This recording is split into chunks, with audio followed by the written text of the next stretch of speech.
Sasalingan na natin Yes. si Dr. Marcelino Villaferte. Siya po ang Deputy Administrator ng Research and Development ng Pag-asa. Dr. Villaferte, magandang umaga. Si Joel Sueng po ito. Maganda umaga po.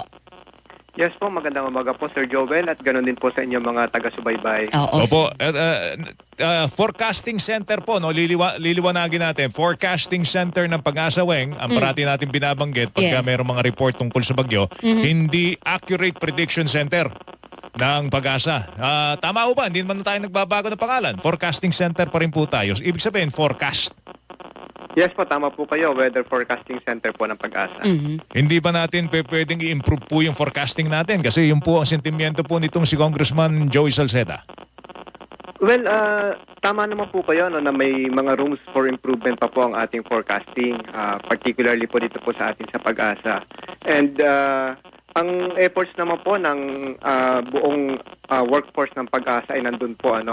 Gusto po natin of course na improve ang ating services. Of course, ang makikinabang po dito ay ang ating mga kababayan. And of course, we are supportive naman po, para po sa mga improvements na kailangan po natin. Ito lang, gusto ko lang pong, sabi kasi ni Congressman Joey Salceda, is leaping on the job, risking lives daw po ang Pag-asa. Paano daw, how can we realize or be informed na meron daw pong possible TC, TD, tropical depression, ibig sabihin mga bagyo or LPA in less than 12 hours. Ano daw po yung nangyari sa tinatawag na PAR plus 5 rule? Pakipaliwanag nga po yung Ano sa ba yung amin PAR plus 5 administrator. na yun? Okay, maraming salamat po sa pagkakataon na maklarify po namin kung ano po yung PAR plus 5. Ang PAR plus 5 po ay ito po yung pag-extend po natin di po ba ang current na Philippine Area of Responsibility natin ay ang eastern boundary nito ay nasa 135 east na longitude. Ngayon po, in-extend po natin ito ng 5 degrees at yun po ay, of course, nasa 140 degrees east na. At yun po ay tinatawag natin na tropical cyclone advisory domain. Ang ibig po sabihin nito, kapag meron pong bagyo o sama ng panahon na nandun po sa area na yon sa tropical cyclone advisory domain, ay kailangan na po nating mabigay ng abiso sa ating mga kababayan. Sinusunod po ba ito ngayon o hindi? Kasi tini-question niya ano daw pong nangyari dito sa PAR plus 5 rule na ito. Opo, gusto po namin ipaalam na ito po ay sinusunod po natin. Actually, bukod po doon sa Tropical Cyclone Advisory Domain, ay meron pa tayong Tropical Cyclone Information Domain, extending pa ito farther to the east, no? Almost nasa dateline na ang kanyang boundary. Ayun, ang ano po nito, kapag meron pong sama ng panahon doon sa mga areas na yon na nabanggit, ay nagbibigay na po tayo ng abiso. Ang kaibahan lang po nitong si Tropical Storm Enteng, na currently severe tropical storm siya ngayon, ay nabuo po kasi siya sa loob ng Philippine Area of Responsibility, malapit po sa Eastern Samar. So ngayon, hindi po natin ma-apply of course na magbibigay tayo ng abiso na nandun sa Tropical Cyclone Advisory Domain dahil hindi pa naman po siya namubuo at that time. Pero meron po tayong pinalabas na Tropical Cyclone Threat Potential Forecast. Ang pinakamaaga po nating in-issue ito ay noong August 28. So, Ito yung LPA pa lang po si Enteng. Hindi pa po siya actually LPA at that time. Actually, ano pa lang po siya, may mga indikasyon pa lang po yung mga models na ginagamit natin na posibleng magkaroon po ng tropical cyclone doon po sa parte na ito na kung saan tuloy nga pong namuo itong si tropical storm Enteng. Ang sinasabi niyo po, Director Villaferte, hindi kayo nagkulang pagdating po dito kay Bagyong Enteng sa monitoring at pagbibigay po ng impormasyon sa publiko? When it comes to information naman po, ma'am, regarding po dito sa kay Tropical Storm Enteng, hindi naman po, I think, kami nagkulang na maaga pa ay nakapag-abiso tayo na magkakaroon posible ng tropical cyclone. At ito nga po si Tropical Storm Enteng. Subalit, baka ang maaari pong kakulangan namin doon, ayun nga pong siguro may ilan na lapses din. Ano pong lapses? Ang inaano po kasi dito ng ating ginagalang na Congressman Salceda ay parang yung lead time ay parang nakukulangan siya. Yung 12 hours po yata yung ibig niya sabihin. Opo. Parang kulang na parang ang preferred niya ay more earlier sana na nakapagbigay ng abiso. Subalit yun nga po pinapaalam po namin na as early as August 28, meron po tayong abiso na may posible po na mamuo. And then, patuloy naman po yun. In-update namin siya August 30.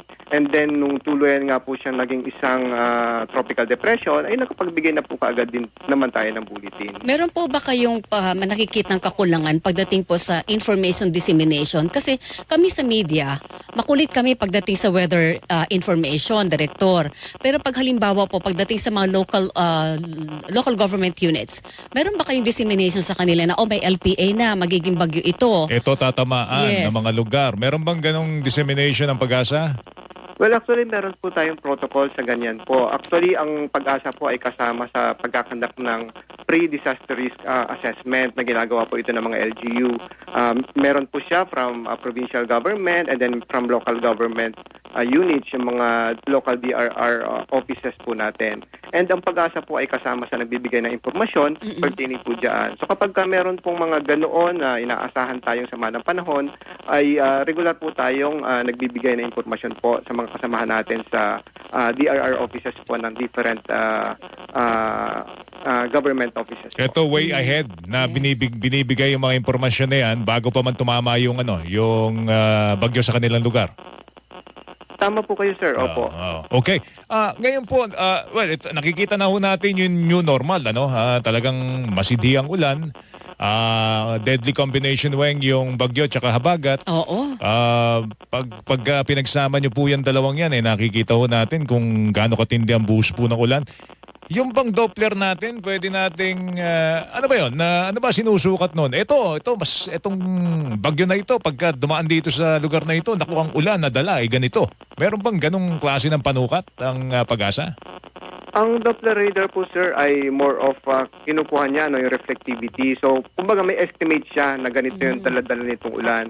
Pero ang estimate po na yon ay base sa kung ano yung nakikita niya sa kasalukuyan. So, ibig sabihin, wala po itong forecast capability. Pwede siyang gamitin lang ng nowcast. Pwede natin halimbawa yung direksyon ng cloud clusters, nakikita niya ito.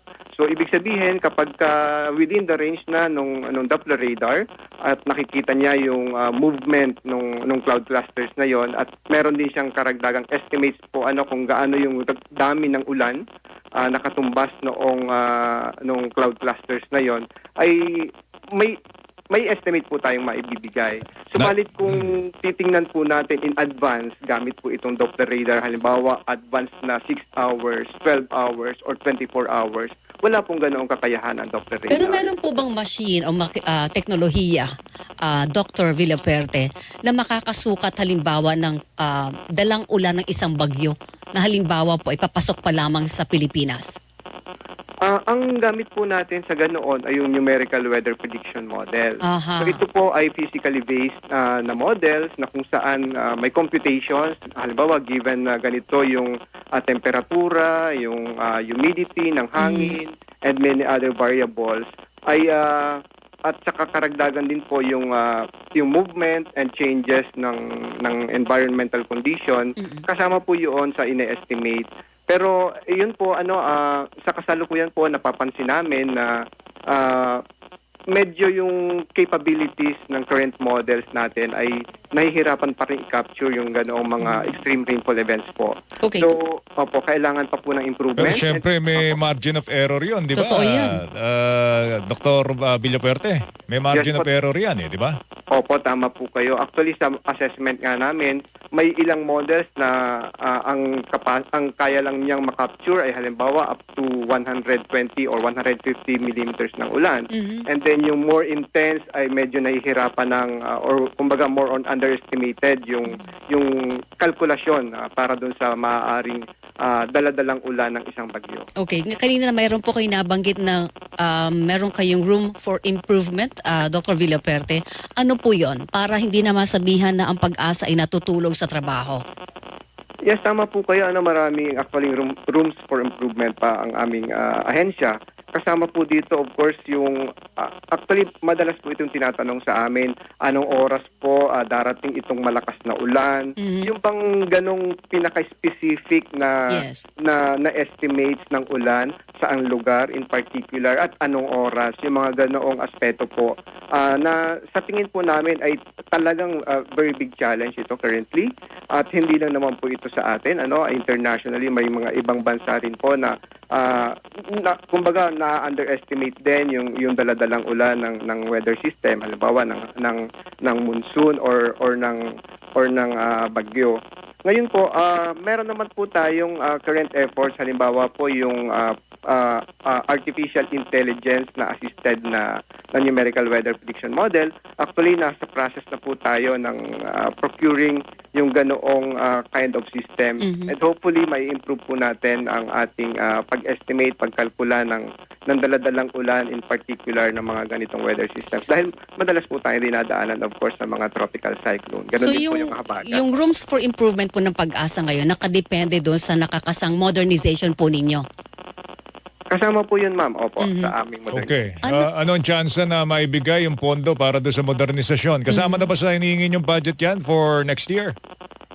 Well, actually, yun pong artificial intelligence assisted po na numerical weather prediction model ay kasama na po sa naaprubahan at sinuportahan po ng aming mother agency po ng Department of Science and Technology.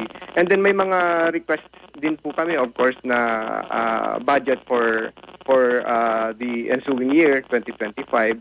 And kasama po naman actually sa mga plano po namin iyon. Yun. Ano pong Okay. priorities pala sa modernization ng Pag-asa? Anong mga teknolohiya? Maliban po doon sa AI. Magdadagdag ba kayo ng Doppler radar, Dr. Villaperta at iba pang gamit? May ilang Doppler radar pa po, ma'am, na nakakasa na Bilhin. i-construct po natin at bibilhin po yung yung ilang radar. Ayun. Nananakawan pa kayo ng gamit? Madalas ninanakaw ang gamit ng Pag-asa Oo. Di ba, Doctor? May ilang ganong pagkakataon po na hindi nakakalungkot na pagkakataon. And then Binabakal, Weng. Totoo, Bibenta sa kinakahoy. Botejario Garapa. Oo. And Sir Joel, Ma'am Weng, may ilang cases din po actually na of course hindi na talaga natin maiwasan. May pagkakataon na nasisira din yung ating Doppler radar. Given na may dumaan halimbawa direkta doon yung truck or yung path ng bagyo. So may malalakas na hangin kasi ito. So sometimes yung investment natin with that ay Magkano sayang. isa niyan, Doc? Ang Doppler Actually, radar? Ang presyo po ng isang Doppler radar kasama po yung buong infrastructure niya nasa 200 million po yan. So Wow. hindi po biro ang Mahal. opo. Tapos babakalin lang? Ganun ba? O Oo. masisira? Kaya o... mahal, kaya binabakal, Joel Diyos ko, Dahil mahal pag Tapos bibenta binenta lang mo. ng 200 per kilo? Yes. Wala naman po tayo actually Sir Joel Po. and Ma'am Weng Po. na nabalitaan na kumuha ng ating Doppler radar. Pero ibang gamit nyo po, nininakaw Hindi, ang P-box kasi. P-box, yes. Problema ng P-box yan, di ba? Yung kanilang mga panukat ng lindol. Oo. Binabakal po Dr.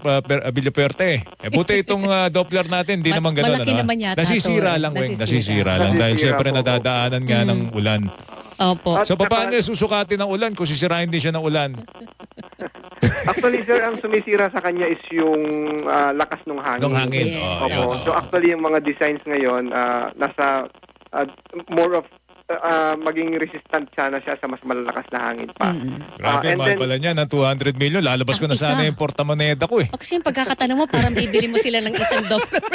Mahal Magkano pala, isa Weng. niya? 200 Mahal. million? O sana Diyos ko. So tatanan. given po Sir Joel and Ma'am Weng na ganun kamahal siya, of course yung seguridad po nito ay sinisiguro po natin. Yes, So hindi oo. siya dapat Dapat siya bakayin nakahawla, ng- no? Opo. Nakahawla at hindi mapapasok ni naman, ano? Okay, so nakatono na po yan doon sa ating budget for next year. Meron na po tayo mga dagdag na bibili. Ilan ang dagdag na bibili nating Doppler?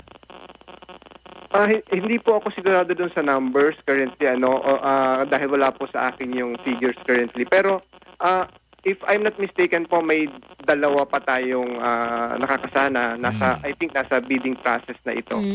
And ilang taon po ba tatakbo yung modernization ng Pag-asa? Actually 2015 pa po siya nagsimula Oo. and of course yung implementation nito ay hindi naman po ganun kabilis dahil Totoo. kasama yung infrastructure and even yung organizational structure po natin dito po sa Pag-asa ay kasama rin po sa modernization po na iyon.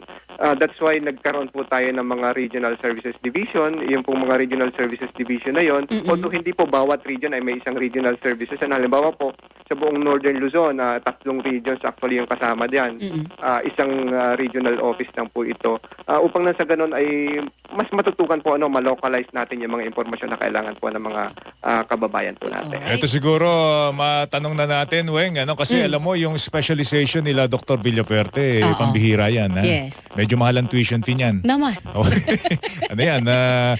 Talagang scientist itong mga taong At ito. saka alam no? mo, Joel, marami ang ganda kaya ng trabaho nila kasi nature yan, di ba? Kaya lang kukonti yung may Kakaunti interest. lang eh. Kakaunti lang yung may interest. Oo. Kakaunti na yung may interest. Tapos mababa pa sweldo Oo nga. nila. Pero may Magna Carta din Kamusta sila, ba kayo? di ba, Dr. Baka, Villaferte? hindi, baka siguro specialization to, Weng. Baka mas mataas ang sweldong kailangan nila. Yung sweldo ba okay na sa inyo? O nilalayasan pa rin kayo ng Kaya kung mga magtanong ka na naman, parang bibigyan mo sila ng sweldo. yung mga scientists natin, lumalayas na, lumilipat sa ibang bansa eh. Maraming salamat po sa concern po ninyo, Sir Joel and Ma'am Weng. Actually, yung salaries naman po ng Competitive ng mga na. empleyado po ng Pag-asa, competitive naman po at naka-standardize naman po ito Very good. according sa ating sa Kasali kayo sa SSL. Yes po, opo, tama Okay. po kayo. Doon sa, kung meron pong kailangan na dagdagan sa Pag-asa, nangangailangan ba kayo ng tao? Kulang kayo ng mga forecaster, Dr. Villaferte?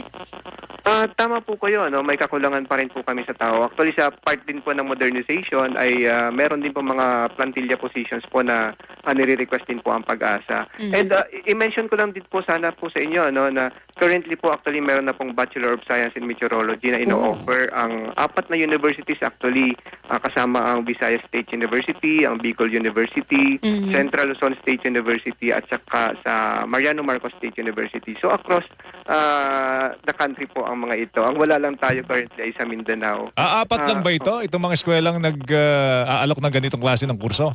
Yes po, 4 po currently yung Ang Bachelor UP of wala? Science in Meteorology. Wala ba Ang UP niyan? Ang UP, sir, graduate program po, Master of Science in Meteorology at saka PhD in Meteorology. Master of Science. Yeah. Okay. Alright. Alright. O sige. Dr. Villaferte, mag-ingat ka. Kumusta po Salamat. sa mga taga-Pag-asa? Thank you. Thank you. Maraming salamat din po sa pagkakataon. Thank Thank you. you, sir. Dr. Marcelino Villaferte II, Deputy Administrator for Research and Development Pag-asa.